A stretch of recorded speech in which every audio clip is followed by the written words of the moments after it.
Hey everyone, I'm James Judge. I'm running for U.S. Congress in Florida's 12th Congressional District. And joining me here in Roma, Texas, is Steve Boyd. He's running for U.S. Congress in Minnesota's 7th Congressional District. And how are you doing? I'm fantastic. What are we doing here? You know, we had to come down and see this border issue for ourselves. You know, you can see it on the news, you can see whatever the narrative is, but we had to come see it for ourselves. And boy, have we seen some stuff.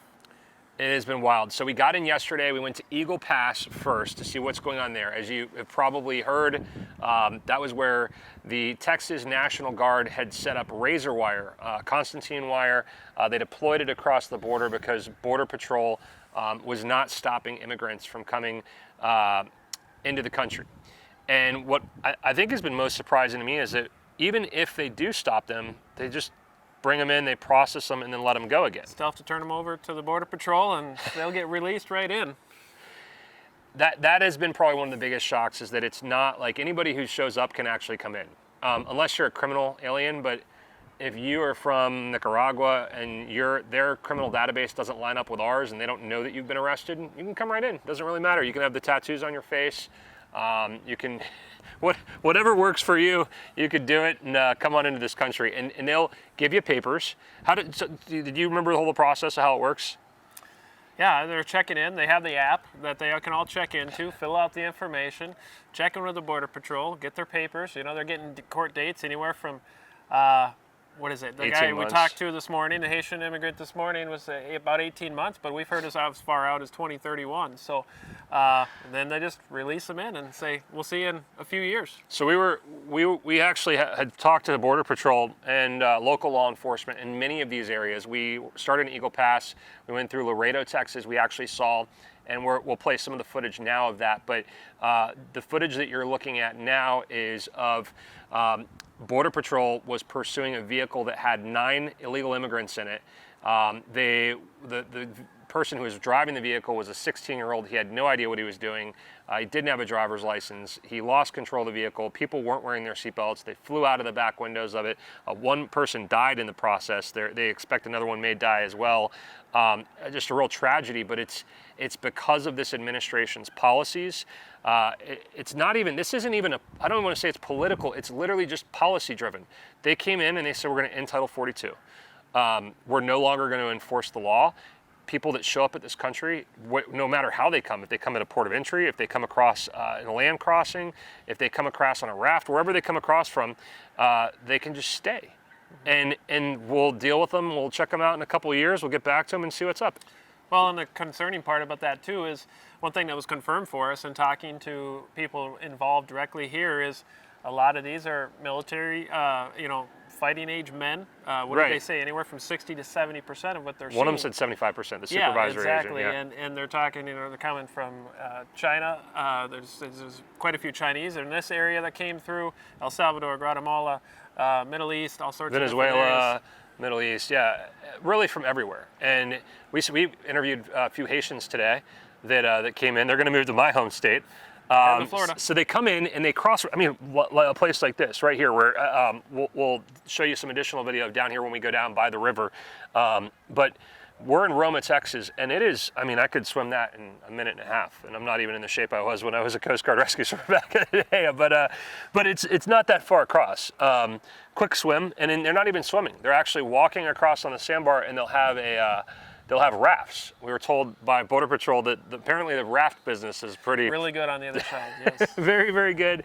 They get popped over here, so they have to use new ones every time because Border Patrol pop them. But they bring them in and then they process them, and then they go to an immigration and customs enforcement detention facility where they'll be processed. They'll have their biometrics done, their fingerprints done, and then they're ultimately given a trial date and released back out into the country.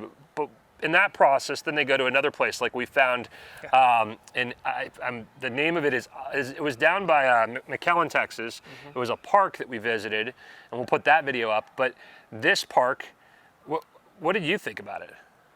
Well, it's pretty strange. You go into it was just a county park. Half of it you could show up with your kids and play on the playground, and the other half there's this big yellow fence across it that says COVID positive area, I think is what one of the signs said on there. Like, well, what does that mean? That they didn't think that had anything to do anything. We couldn't get any access. We couldn't get anyone to really say anything about it. But you could see back there tents, all sorts of stuff back in there where they're processing with these NGOs. Housing and overflow, I think it was. It was overflow, yeah. So that one in particular, and we'll put the video back up, but the video you're looking at, this is a park, like a regular park in Texas that you would go with your family to. It's on the water, and on the other side of the water is Mexico. But so these migrants have been interdicted. They typically tried to enter the country illegally, or they've come across at a land crossing, like this bridge behind us. If you wanted to walk across, you can walk across. But you have to, if you want to claim asylum, you just say, hey, I want to claim asylum. You come on in, and then they go to the Immigration and Customs Enforcement detention facility. They get processed there, biometrics, fingerprints, and they get released out into the public with a notice to appear. At that point, they're working with the NGOs. And this is the part that it was also shocking, was that the cities and the federal government are actually contracting these NGOs to bring the migrants there. They're given, food and showers and clothing, and then they get airfare and they go get to meet their family. And that, like I said, the Haitians we talked to, they're coming to Florida. Right. They're coming out to my state. Well, and by Laredo, we saw another processing facility. What was the acreage on that? I think it was 30 acres, 100,000 square feet. It was just tent after tent after tent. It looked like a military base, really. I mean, housing these illegal immigrants as they're coming through and being processed and shipped out of there. So it's something that... That's exactly what that reminded me of. I mean, having served in Afghanistan and Iraq, it looked like a forward operating base. And when you see a tent city set up like that, it looked like something that KBR or Halliburton had been operating over in the Middle East. And we're seeing that here in the United States of America. And that's one of many. That's not the only processing facility in this area. I mean, there's multiple ones down the line. So yeah. So they get processed. They go out to a place near you, and they're going to be in the cities near you hanging out. Now, what I thought was interesting too, we were doing some TV interviews today, and you maybe watch this whenever, but the reality is I think Republicans and Democrats talk about that we need to pass new legislation, we need to pass a border funding bill, and I think it's total BS. Well, I think that's a lot of people watching this. They're going to want to know, okay, great, we kind of have heard a lot of these things. It's great for us to be able to come down and confirm it ourselves in person, but what are the solutions, right? What are we actually going to do about it? Is it funding? Is it new policy? What is it? And what are we kind of finding out? It's not about, we don't need more money. We don't need, you could staff it with more people, but the reality is we just need to enforce the law. We already have the law. They're not asking for new laws. They're not asking for new funding bills. They just want to be able to do their job. They want to be able to deport people, people that come in illegally, detain them and remove them. It used to be, when I was at Immigration and Customs Enforcement, we had detention and removal operations, and I think we've gotten rid of the removal operations part. I was talking to an agent today, and he said that they'll have violent people that get arrested for, they've been in 14, 15 times illegally into the country. They've committed violent acts, rape, murder, whatever it might be. They do their time for what they've been apprehended for in this particular incident. So maybe it was coming back into the country again after they've been convicted since their time. They get deported, they come back in. Well then, okay, they get 15 or 16 months in prison. But then the immigration detainer that is supposed to be placed on them, ICE isn't following through with that and isn't showing up and actually doing that. So they just get released back out on the streets because the local law enforcement or the jails or the prisons, they've got like 72 hours for ICE to pick up the detainer, and then they kick them back out on the streets. And and that's here. Yeah. And we talked to one gentleman yesterday, what would fix it? He's been doing it for a long time, over 20 years. Said, look, you start deporting people, 6 months, this all stops because they're not any longer getting across, call their buddies back in El Salvador and say, hey, I made it, come on up. It Right. stops the flow. It's not immediate, but it stops the flow. Well, the other thing I think is interesting that a lot of people, regardless of your position on Donald Trump, one thing we found here in talking with Border Patrol agents and law enforcement members on the ground is that they said that his policies were working. If the Biden administration is listening, look, this is a crisis. We have an invasion happening here at the southern border. Please reinstitute those policies. Demand that Mexico start securing their border. Get tough on immigration and start deporting people that are here illegally. And we have to figure out something. Personally, I would like to see a moratorium on immigration until we get this resolved. That, I think, is the only way to deal with it. And then we need to look at additional solutions beyond that. But it's not about more funding. And you'll see Democrats and Republicans continually ask for more money. Oh, we need more money, we need more money, we need more money. And that's because this is a giant business. The groups like the detention facility we saw last night, that's a contract. The different groups that are taking in migrants down here, that's a contract. Everybody's getting paid out of this deal, and that's often what Congress is. It's a way to extract money from the American Treasury.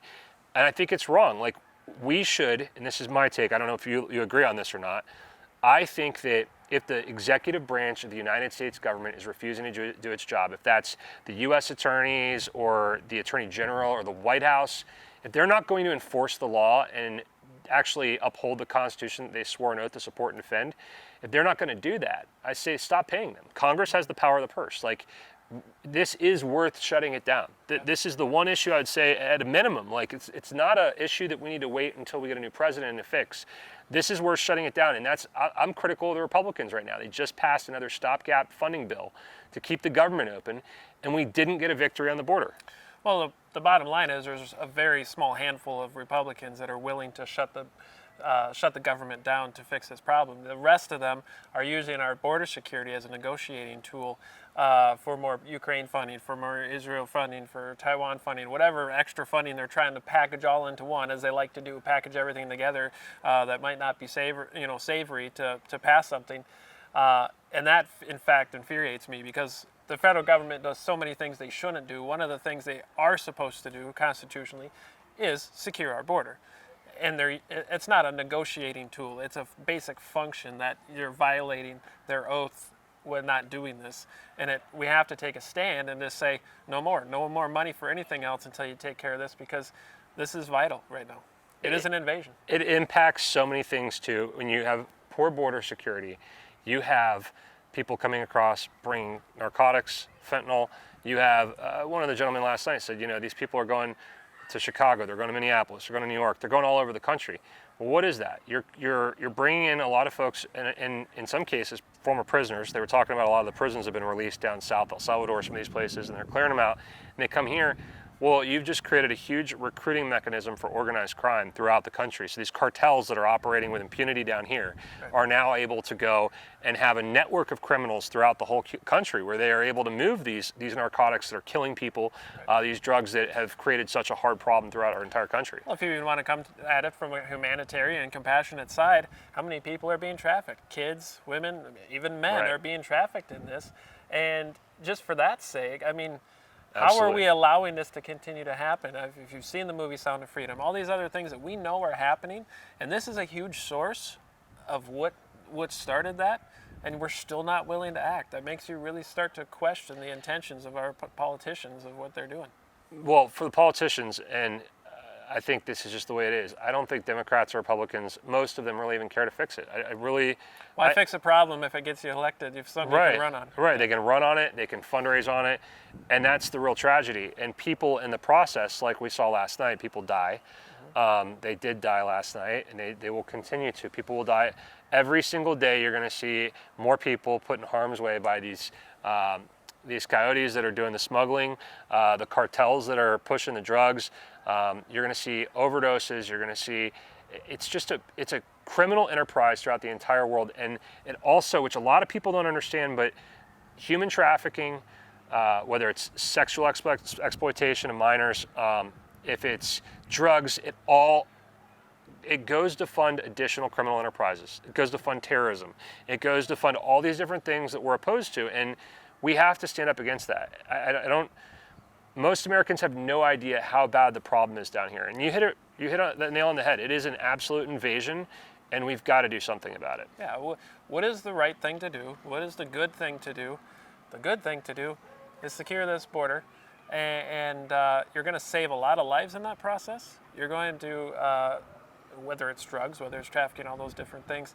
But again, it's just the right thing to do. Do it the right way. We talked earlier about jumping the line. How many people are trying to do it the right way? It's just it doesn't make any sense to continue to do this other than for power or money or whatever the case may be. And we have to take a stand at some point because it can't continue. Yeah.